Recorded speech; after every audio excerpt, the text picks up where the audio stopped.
नमस्कार दोस्तों, मेरे चैनल में आप लोगों का बहुत बहुत स्वागत है।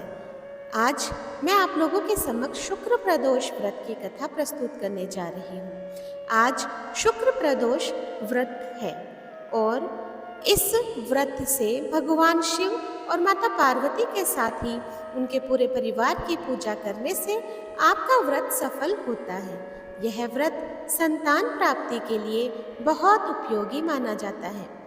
प्रदोष व्रत शुक्रवार को पड़ता है तो यह शुक्र प्रदोष कहलाता है। शुक्रवार के शुभ योग में प्रदोष का व्रत करने से आपको भगवान शिव के साथ माँ लक्ष्मी भी प्रसन्न होती है।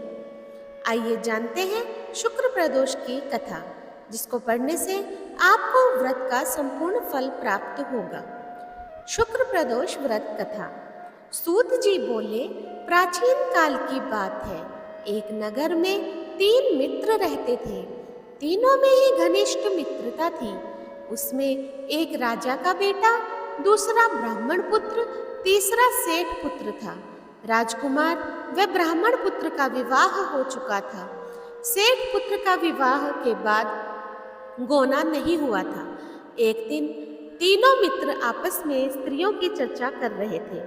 ब्राह्मण पुत्र ने नारियों की प्रशंसा करते हुए कहा, नारीहीन घर भूतों का डेरा होता है। सेठ पुत्र ने यह वचन सुनकर अपनी पत्नी लाने का तुरंत निश्चय किया। सेठ पुत्र अपने घर गया और अपने माता पिता को अपना निश्चय बताया। उन्होंने बेटे से कहा कि शुक्र देवता डूबे हुए हैं।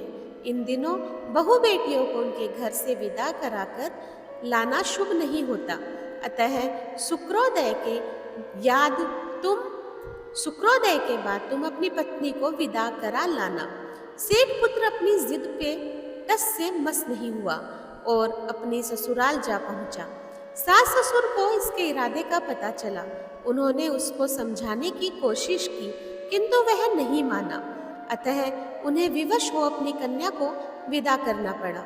ससुराल से विदा होकर पति पत्नी नगर से बाहर निकले ही थे कि उनकी बैलगाड़ी का पहिया टूट गया और एक बैल की टांग टूट गई। पत्नी को भी काफी चोट आई। सेठ पुत्र ने आगे चलने का प्रयत्न जारी रखा।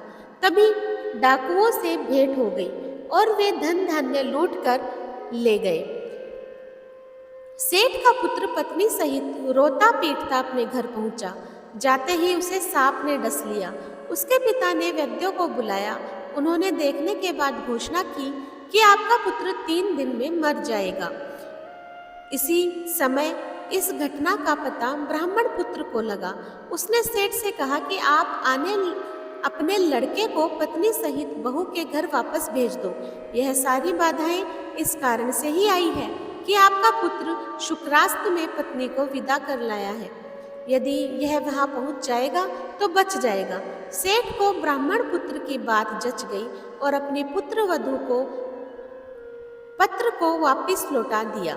वहां पहुंचते ही सेठ पुत्र की हालत ठीक होनी आरंभ हो गई। तत्पश्चात उन्होंने शेष जीवन साथ में सुखपूर्वक बिताया और मृत्यु के बाद स्वर्गलोक को गए। तो दोस्तों, आपको ये शुक्र प्रदोष व्रत कथा कैसी लगी मुझे कमेंट बॉक्स में ज़रूर बताइएगा और ज़्यादा से ज़्यादा मेरे चैनल को सब्सक्राइब कीजिए, लाइक कीजिए और शेयर कीजिए। धन्यवाद।